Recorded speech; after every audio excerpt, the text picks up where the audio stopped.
Hello everyone, in today's video I will be going through the quarter 3 study guide for our benchmark test. Again, this is a very important test for a multitude of reasons. One, you can only take it one time, so once you take it, the grade you get is what you have. And then on top of that, depending on your test score, it can raise your grade, it can lower your grade, as it is worth 7.5% over overall grade in the class. So again, cannot stress enough how important this test is for you all. All right, so let's get started. Again, this covers units 6, 7, and the Pythagorean theorem in unit 8. So some of these questions are going to feel really old. It's because they are. So number 1, this for example would come from unit 6. Opposite angles are never congruent. Pay attention to that. Never congruent in a quadrilateral, trapezoid, parallelogram, or square. So this is a process of elimination question. So I'm going to start with parallelogram because, and again, we do give you this sheet for your reference sheet. You're looking for shapes that don't have opposite angles that are congruent. If I start with the parallelogram, property 3, opposite angles are congruent. That's the exact opposite, so I know that a parallelogram cannot fit this question. Square also can be marked out because a square is a parallelogram. It has all of its properties, meaning a square also wouldn't work here. So then we narrow it down to quadrilateral and trapezoid. This one just uses some kind of logical thinking. So reminder, parallelograms and squares, these are types of quadrilaterals. So some quadrilaterals have opposite angles that are congruent and others don't.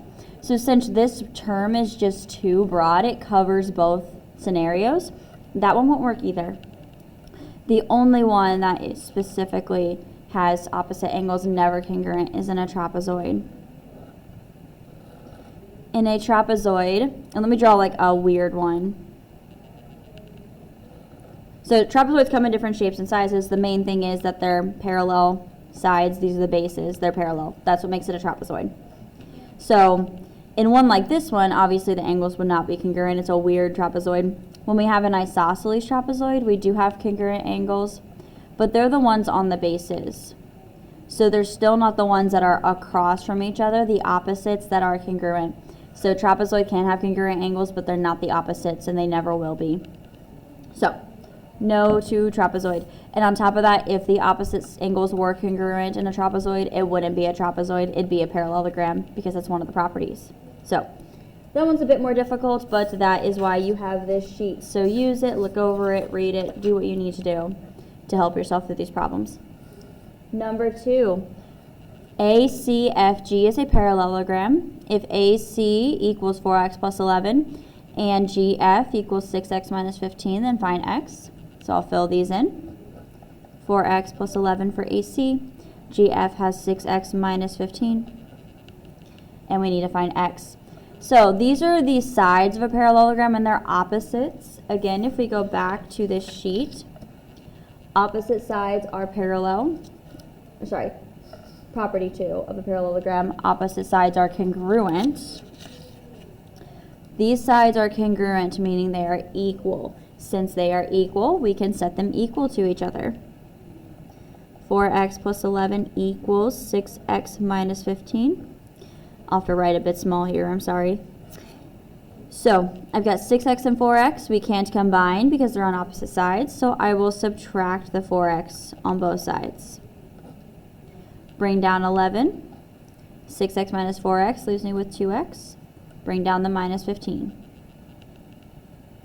From here, I am going to add 15 to both sides. This cancels, leaving 2x on the right side, and then this is 26 on the left-hand side. Divide by 2 on both sides. X equals 26 divided by 2 is 13. And that's my answer. Number 3. ACFG is a parallelogram. If GX equals 9y minus 77 and XC equals 3y plus 7, then find y. So again, this is a parallelogram. If we look back at these properties, more specifically, we're looking at the diagonals of the parallelogram. Property 5, diagonals bisect each other. Remember, bisect means to cut in half.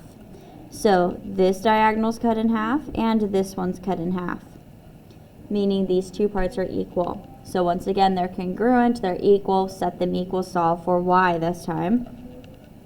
And I don't have a ton of room here, so this is not going to be the prettiest when I write it out.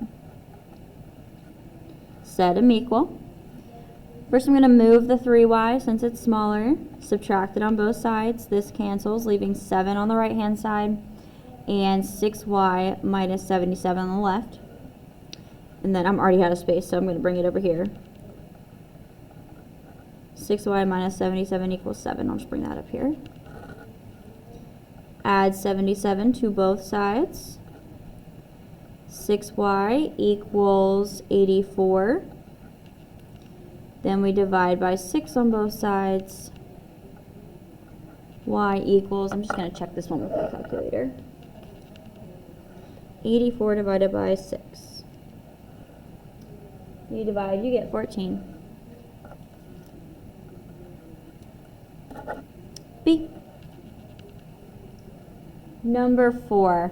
One way to prove that a quadrilateral is a rhombus is to show that A, the diagonals are perpendicular, B, it has one pair of congruent sides, C, it has one pair of parallel sides, or D, the diagonals are congruent. So let's look back at our reference sheet. Again, this is going to be very helpful, especially for these problems. Rhombus. Looking at the special properties, 4 sides are congruent, the diagonals are perpendicular, and the diagonals bisect vertex angles.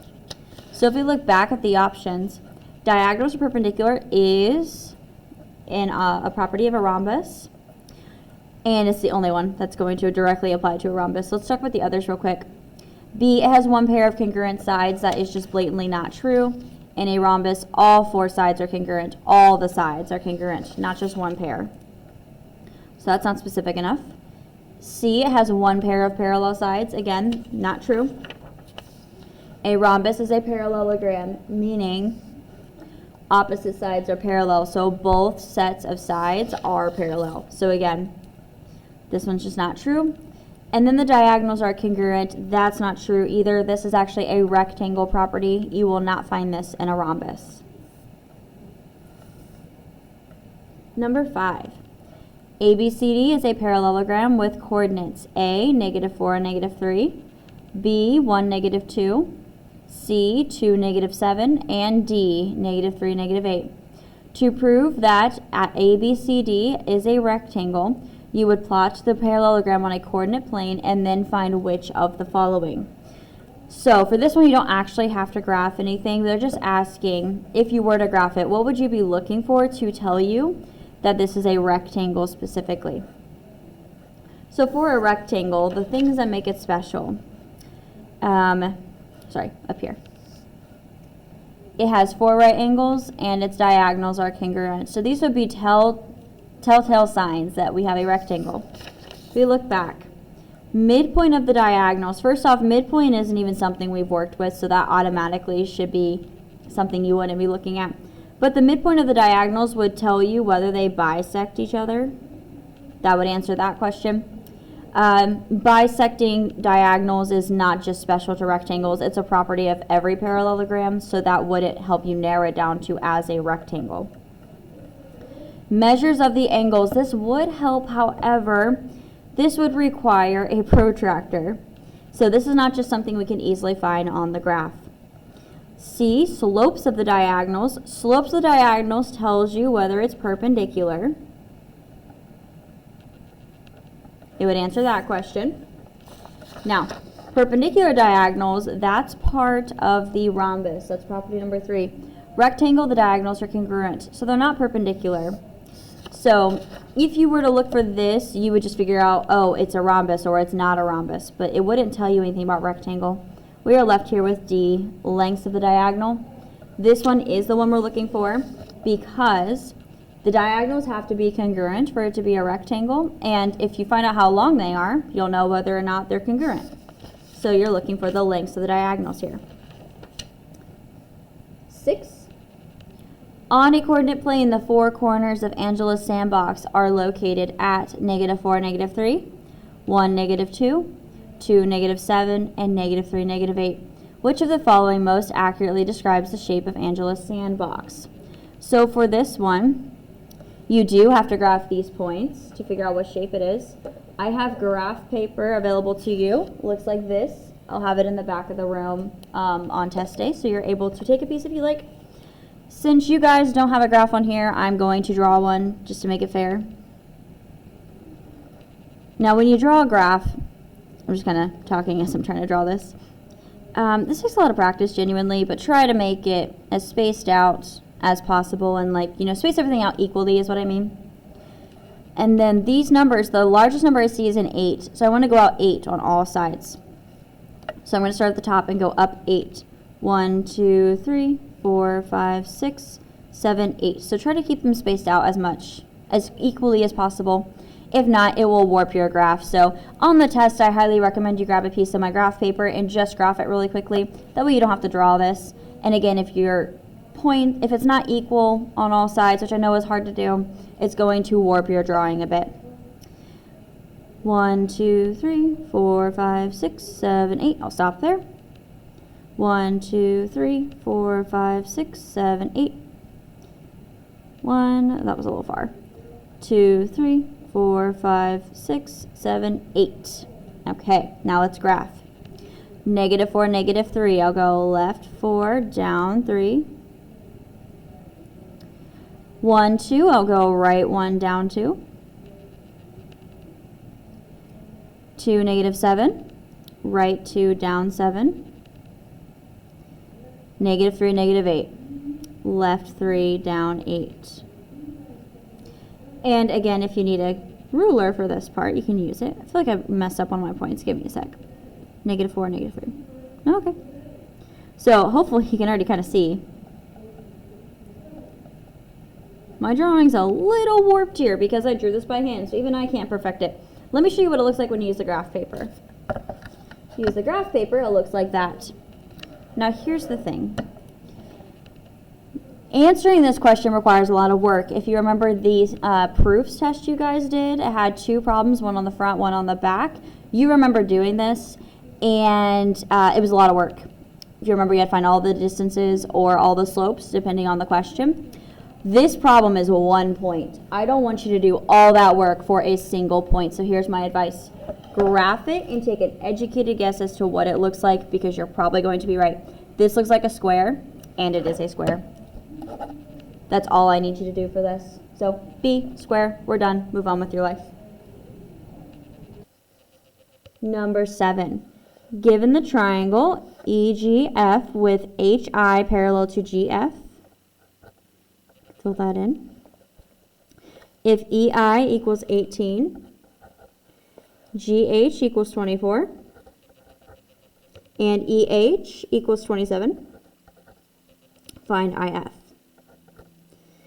So here we have a proportion problem, and since we've got the 4 outside numbers of this triangle and we don't have the 2 bases involved, we can directly compare these 4 numbers to each other. So I'm going to set up a proportion. Again, there are a lot of ways you can set this up. When it comes to these kinds of proportions, I prefer to set them up just how you see them. So I'll offer 2 options. For me, when I'm setting this up, I'll do 27 over 18 equals 24 over x. So you can do 27 over 18, 24 over x. Notice they go in the same direction and they're going the same way, if you will. Or you could do 24 over 27 equals x over 18. That would also work. It just depends on the person, really. Once I've got that set up, I just cross multiply. 27 times x is 27x equals, let me grab my calculator for this one, 18 times 24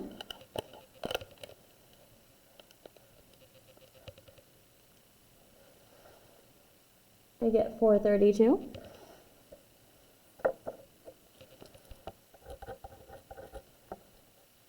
And then I solve for x.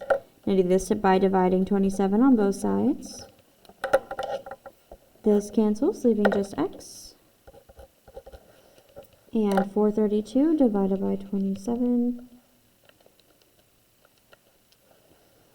is 16. X is 16. B. All right, that's all there is to it on the first page. Next page.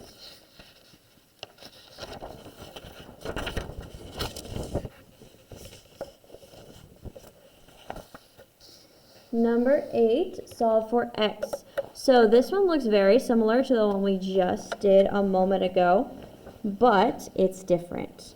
So it's going to be handled a bit differently. So looking at this one, hopefully that didn't sound too loud to you guys. We have this full side is 18, whereas this part's just 19. And then we've got 13, and then this part is x plus 7. So there are a few things you can do to solve for this one. For this, I'd recommend breaking this 18 down into both of these parts. If this is 9, then this has to be 9 to make that 18. Once I do that, I would ignore the 18 after that. So now we can use these 4 pieces to set up the proportion. So I have 9 over x plus 7 equals 9 over 13. From here I can cross multiply. 9 times 13. I feel like that's 120. No. I'm going to stop talking. 117. And then 9 times x plus 7. Put that in parentheses. Hopefully you do that. That's a reminder that you'll need to distribute this 9 to make 9x plus 63 equals 117. Subtract 63 on both sides. That cancels, leaving 9x equals 117 minus 63 is 54. Lastly, we divide by 9.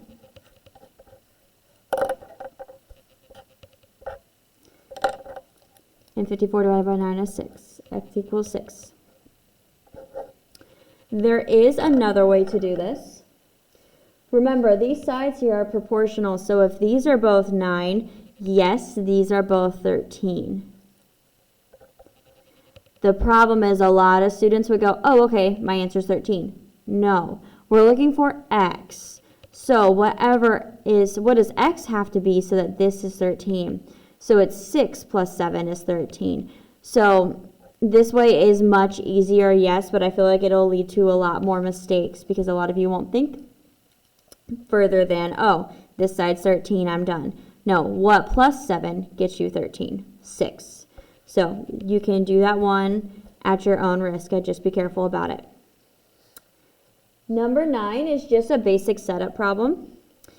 If AB is parallel to XY, fill in those parallel symbols, then AX over XC equals BY over YC. So basically it's asking, is this set up correctly? So we have AX over XC and then BY over YC. So I could kind of try and highlight this a bit to make it stand out a bit more. AX and BY. These are the same piece, they're just in a different part of the triangle. And then XC and CY. Yes, these are proportional and these are set up correctly because AX and BY, they're the same part, they're next to each other. Same thing with XC and YC. And then this is where the alignment has to be as well. AX and XC are on the same side, if you will. So those go together. And then BY and YC, again, on the same side. So we've got all of that working in our favor. So this is true. One kind of red flag that, one of these is set up incorrectly is if we have, like, green across from green and purple across from purple. So basically, if I flipped one of the fractions, it would be wrong. And the colors would be across from each other instead of next to each other. So that's one way to go about it. Number 10, list the reasons for proving triangles similar. It's pretty straightforward. They want the three similarity statements for a triangle, or three similarity reasons. Goodness.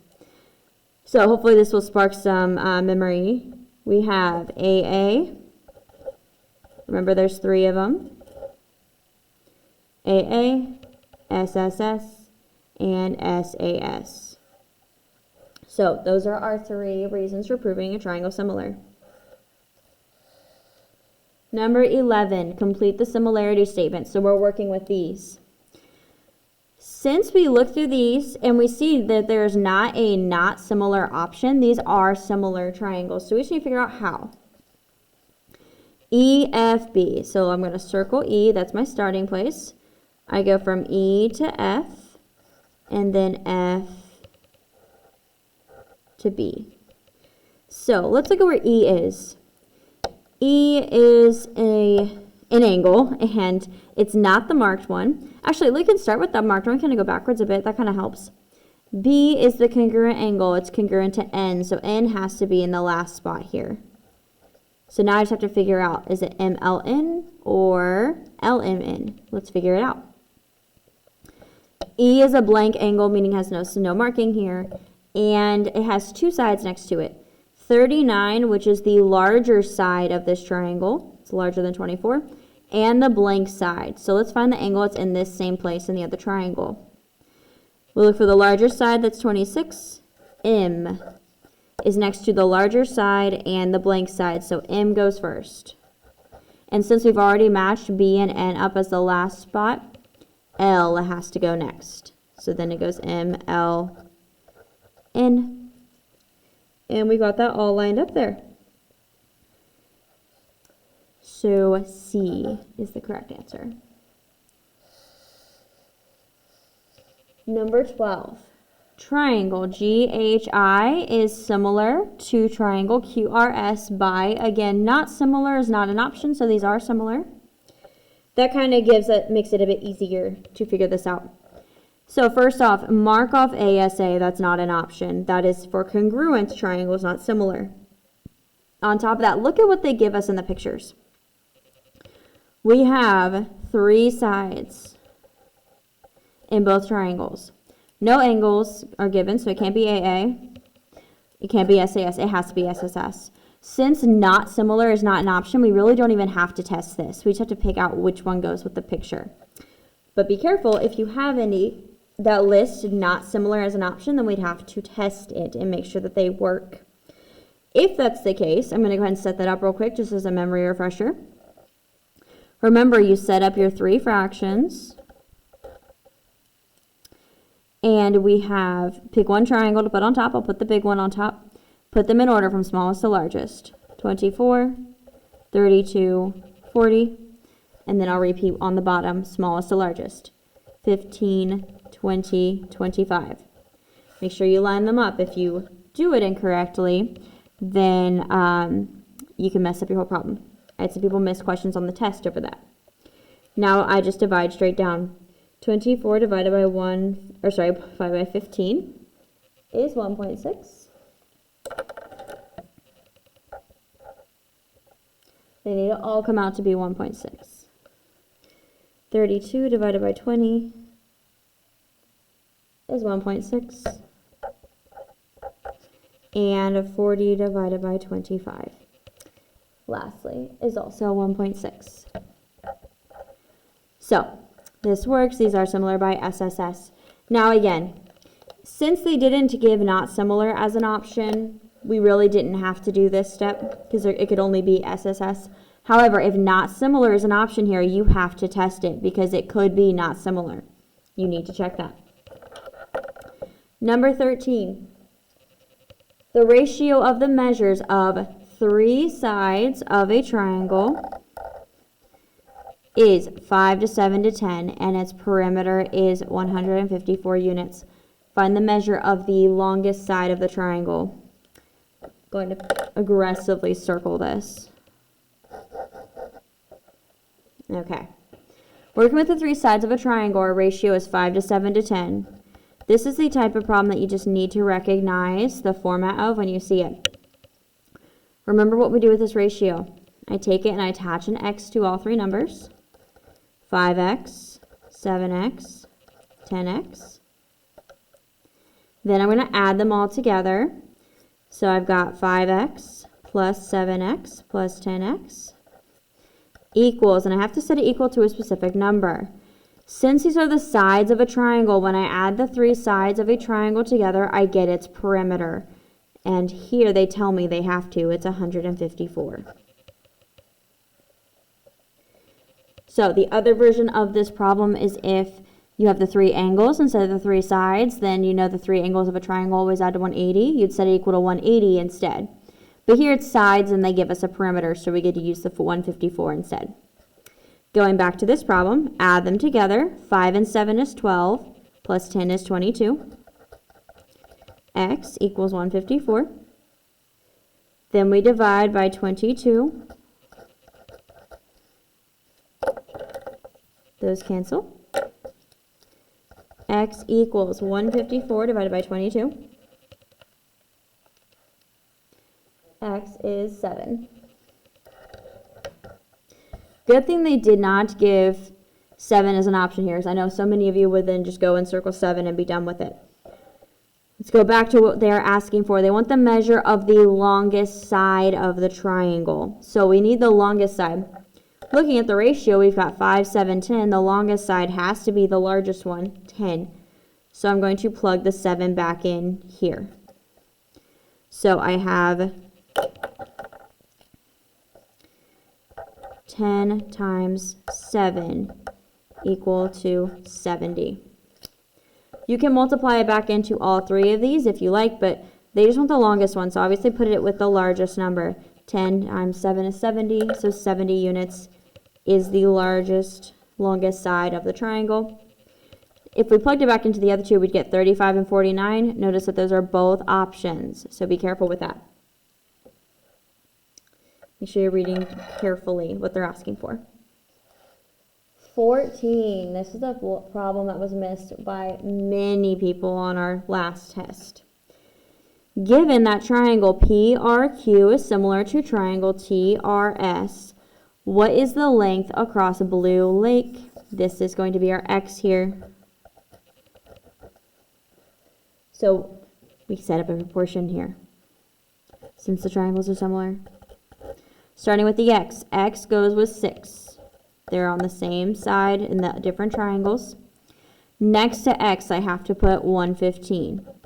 These are in the same triangle as each other. Lastly, I'm going to put 15 in, as 15 and 115 go together, different triangles but same sides. My proportion's complete. Now let's cross multiply, solve for X.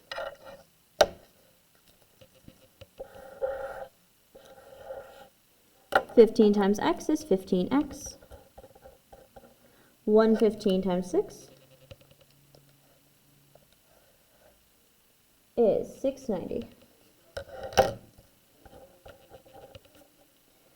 Then we solve. Divide both sides by 50.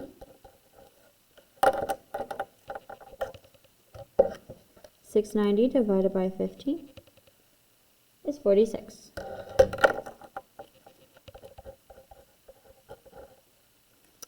X is 46 meters. Backside. Given triangle ABC is similar to triangle RST, solve for S. Be very careful with this one because there's two letters here, S and T. They want us to solve for S, so I'm going to get rid of T. Pretend it's not there. Now we can solve for S. We're setting up a proportion. Let's start with S. S, and then on bottom, I'm going to put the side that goes with S in the other triangle. These are lined up the same way, but if you wanted to check, we're going with RT is S. So I want to look at side AC, which is 4. So we have S over 4. Now pick the other pair of sides that you have. We can't use the diagonal here because I don't have this one. So I have to use 9 and 3. 9 is going to go first because 9 and S are in the same triangles, have to be next to each other. 9 over 3. Once I have that, I can cross multiply.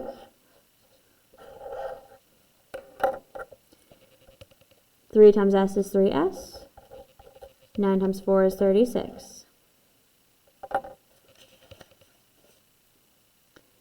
Then we solve.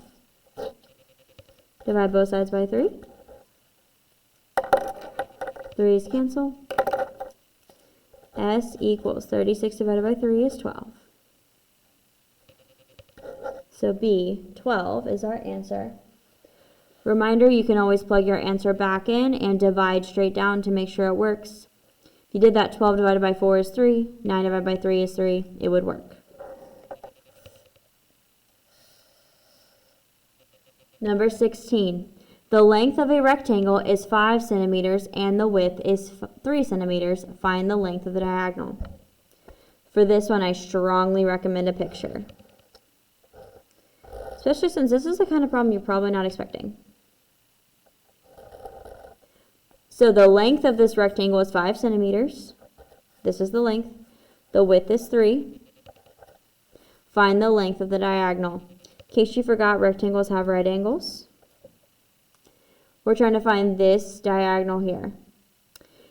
So this is asking you to use Pythagorean theorem because you're looking at the right triangle here. You have 2 of the sides, you just need the third one. So we can solve this by using Pythagorean theorem.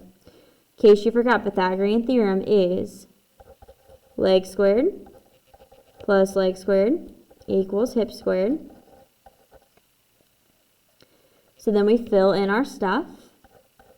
Fill in the hip first. If you misplace the hip, then the whole thing is ruined. The hip is the side across from the 90. In this case, it's our diagonal. It's what we're trying to find. We'll put an x here. So hip squared is x squared. Now I fill 3 and 5 in for the legs. It doesn't matter what order. I'll write this as 3 squared plus 5 squared. Once I have that, I can solve. 3 squared is 9 plus 5 squared is 25 equals x squared. Square them, and then now I'm going to add them. 25 and 9 is 34.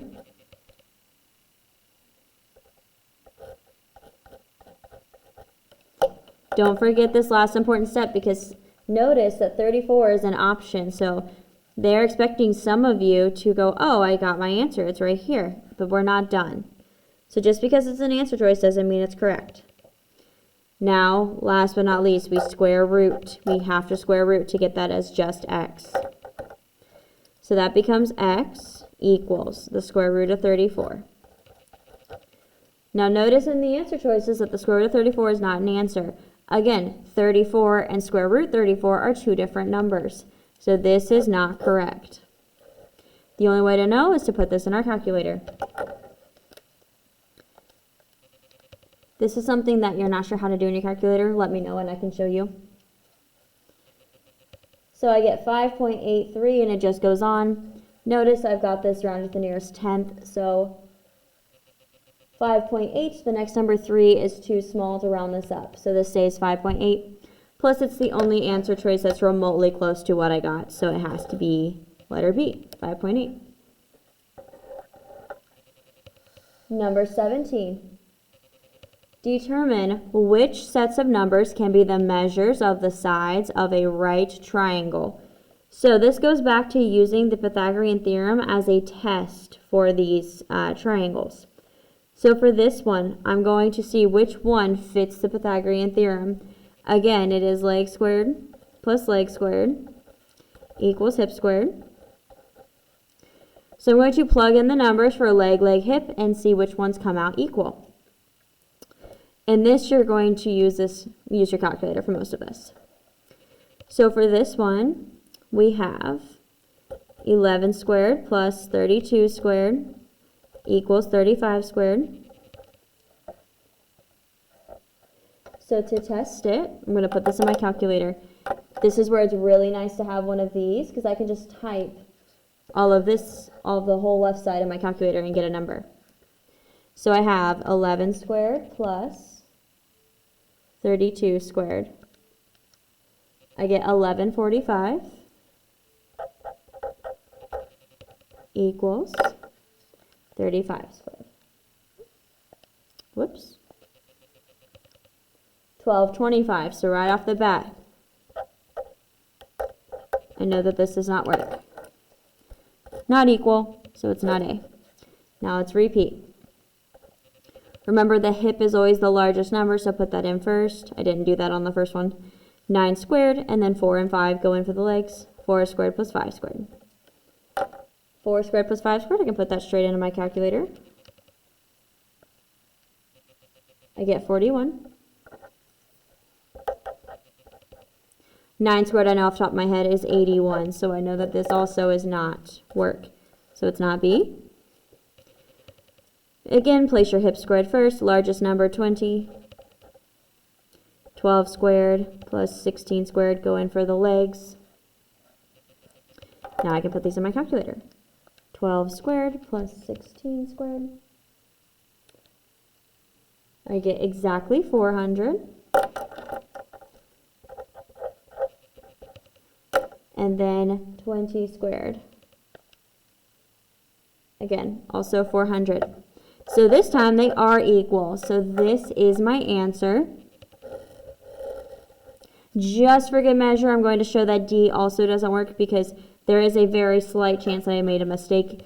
It would be definitely your worst luck to make this kind of mistake, because for it to still work out would be incredible. But let's still try it.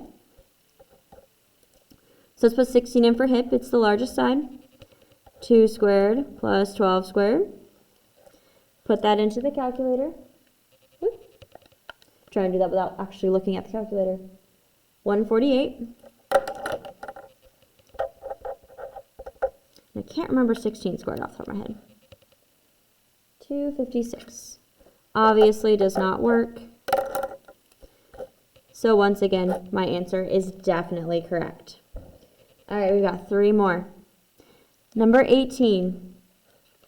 If a 30-foot ladder is leaning against a building, then how high does the ladder reach if the base is 9 feet from the building?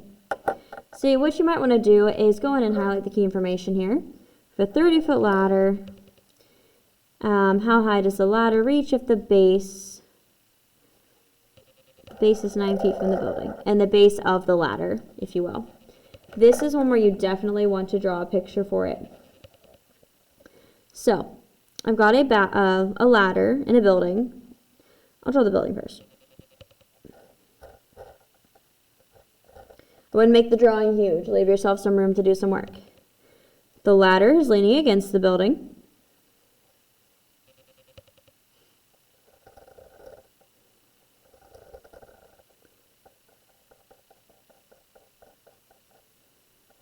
Okay. It's a very ugly ladder, but that's my ladder. And my ladder is 30 feet long. Use marker for this. And then the base of the ladder is 9 feet from the building. So the distance from the ladder to the building is 9 feet. How high does the ladder reach? So what's this height here is the question. So that's going to be our x.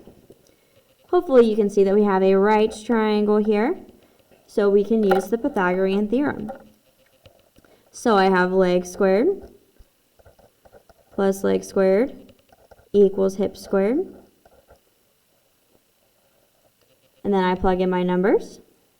Always place the hip first. It's the side across from the right angle, which I did draw. So that's this part here. That's 30. 30 goes in for hip, so I have 30 squared. X and 9 on my legs. And now I solve for x. I just have x squared plus, going to get what these numbers are once I square them. 9 squared is 81. 30 squared is 900. Next, I subtract 81 on both sides. 81's cancel, leaving just x squared. 900 minus 81.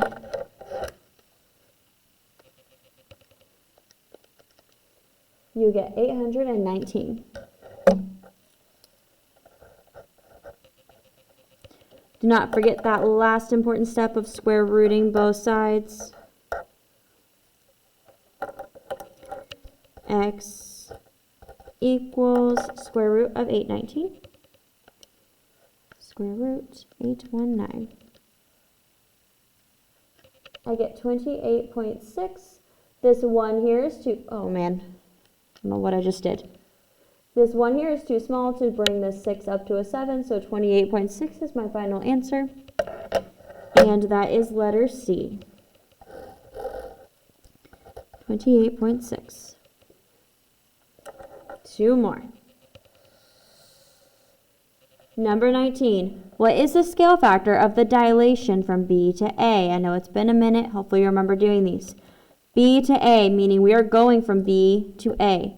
So the new is the A. Remember, we always write this as new to old. New first, old second. Or ask yourself, is this an enlargement or a reduction? If we're going from B to A, it's getting smaller. This is a reduction. Since it's a reduction, you will write the smaller number first.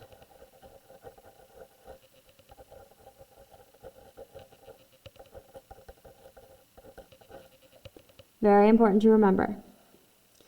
So how do we get our numbers? We just count. I'll start with the big one. I've got 1, 2, 3, 4, 5, 6, 7. And then count the smaller one. 1, 2, 3. Make sure they're a pair of sides that go together too when you're comparing. Scale factor, we're going to write the smaller number first. 3 to 7. Once again, this is getting smaller. The new number also is the A. So A has to go first if you want to look at it like that. New to old. We got A after we shrunk B. So 3 to 7 is correct. Remember, if these numbers can be simplified, these can't be. But if you can simplify these numbers, do it because we want you to simplify always. All right, last one on the back, number 20.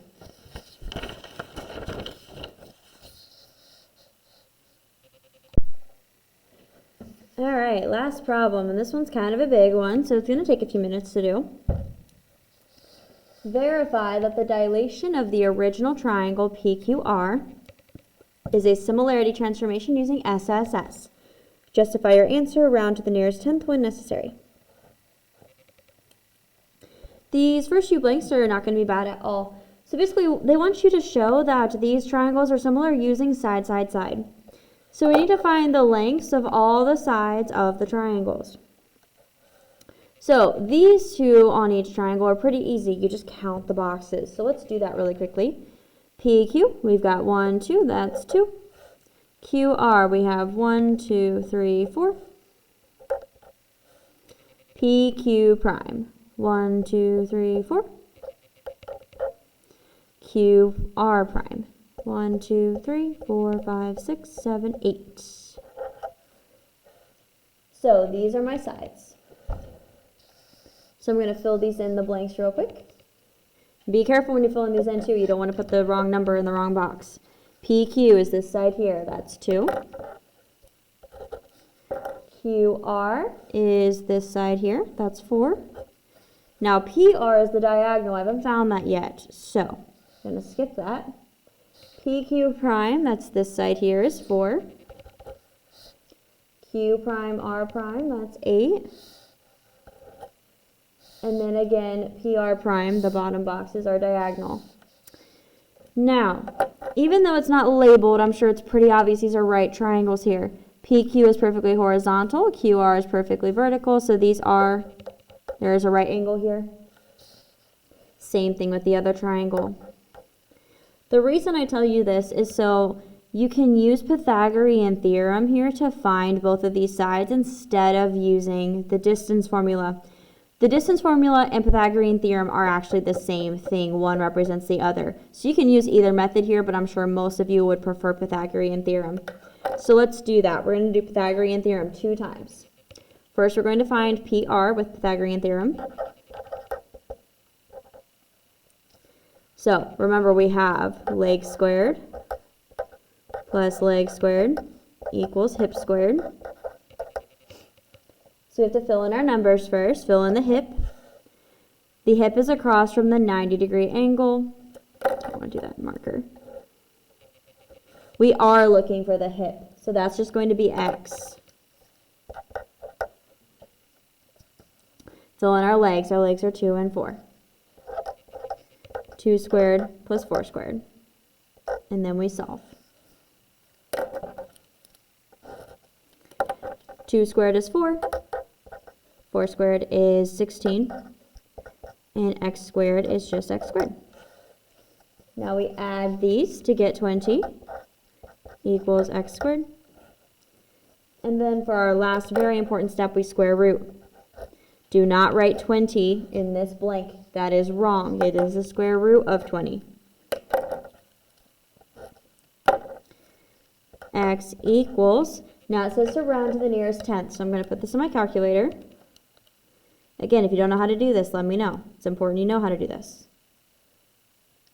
Square root 20, round to the nearest tenth. We have 4.47. I'm going to put this on a Post-it note. I don't want to clutter up my work. Give me just a sec. So we have x equals 4.47. A lot of you are still struggling with this.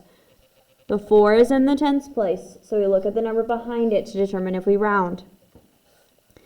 If there's a 5 or bigger, we bump this up. This is a 7. It's bigger than 5. So x is approximately 4.5. That's rounded to the nearest tenth. So I'm going to write 4.5 here. And that was for PR.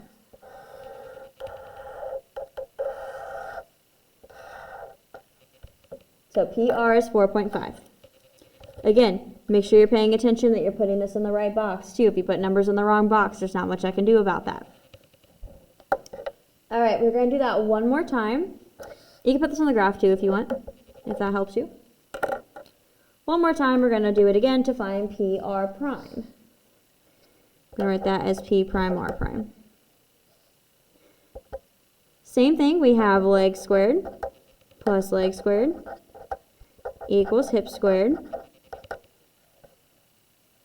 Remember, I'm using the big triangle now. Hip, once again, is what I'm looking for. It's across from the 90.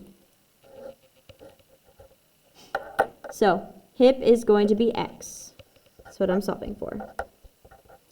Then the legs are 4 and 8. So I have 4 squared plus 8 squared. Now I'll solve. 4 squared is 16. 8 squared is 64. And that equals x squared. Now I add 16 and 64. That will give me 80 equals x squared. And then I will do the last step, which is to square root. Cannot forget to do that. X equals, put this in my calculator, square root 80.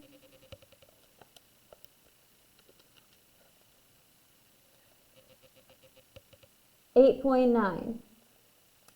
And the 4 will not bump this up, so it's just 8.9. When rounded to the nearest tenth. So, again, make sure you put goes in the right box. Goes in the box for PR prime, the bigger triangle. 2 more questions. Is this a similarity transformation? So we need to figure out for sure. We do this by comparing the sides. So we do that again by setting up our ratios. Hopefully you remember doing this. So I'm going to put the one triangle on top, smallest to largest, and repeat with the bottom. And actually I can do it just like this because I've got them all in here in order from smallest to largest in each triangle. So this triangle I've got 2, 4, 5. Sorry, 2, 4, 4.5, my bad. And then this triangle is 4, 8, and I didn't fill in the last number, 8.9. Let me write that in. 8.9. Not really a nice way to write it. It's pretty cluttered in there. So 4, 8, 8.9. Remember, these need to go in order from smallest to largest. One triangle on top, one on bottom. And if you want to even clarify even further, I have triangle PQR on top. And then I have triangle PQR primed on all of them. Come on the bottom. Just to show you what I'm doing. Okay, if these are really equal, they'll all come out the same. 2 divided by 4. One good time I'll show you it's 0.5. 4 divided by 8 is also 0.5. Now let me show you this one in the calculator.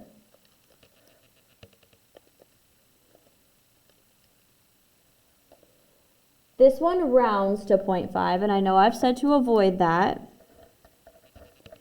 Now here's the thing. I warned you about this a while ago. Because we rounded the square roots to a decimal, it's going to throw this off slightly. That's why it doesn't come out perfectly, because these are rounded numbers. These aren't the real answers we got. If I use the real answers, square root 20 and square root 80, it does work. Let me show you.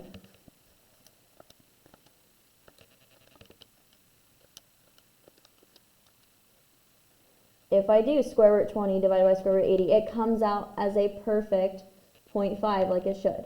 So again, I got square root 20, square root 80. Those are the real numbers. When I divide them, I get 0.5 like I'm supposed to. So again, if you round down here, which that you are told to, you're going to have to take this with a grain of salt. As long as it's close enough, this is fine. So, is this similarity transformation? Yes, it is. We have verified it by SSS. We showed that all these sides, these proportions are equal. So this is weird, but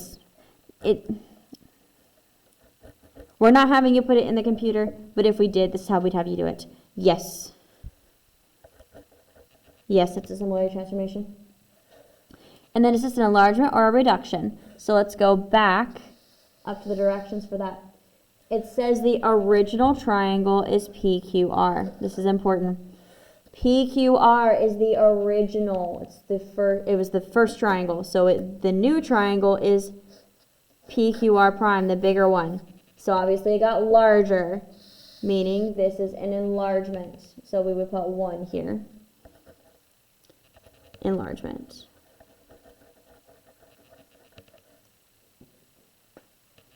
One last thing. We changed this on the test, so I want to make sure that you're good when you get to this problem on the test. But we ask you to write the scale factor for this problem. So the scale factor here, this is a dilation. It's on a graph, so it's going to look like that. You're going to want to put 2 numbers in here, and you're going to want to put them in a particular order. Since this is an enlargement, the large number goes first. So we pick a pair of sides from here. Doesn't matter which pair. I'd pick not the decimals. So I'd recommend using 2 and 4 or 4 and 8. I would recommend taking the smallest ones because that's less you have to simplify. So I'm going to write enlargement, so 4 goes first. So I have 4 and 2 first. Then remember, I have to simplify this. Can't leave them like that. So I'm going to divide both of them by 2. That's what I can divide them both by. And that gives me 2 to 1. So my scale factor is 2 to 1. So this is twice as large as this one. Reminder, you have to put the large number first because this is an enlargement. Since the original was a small one, it got larger.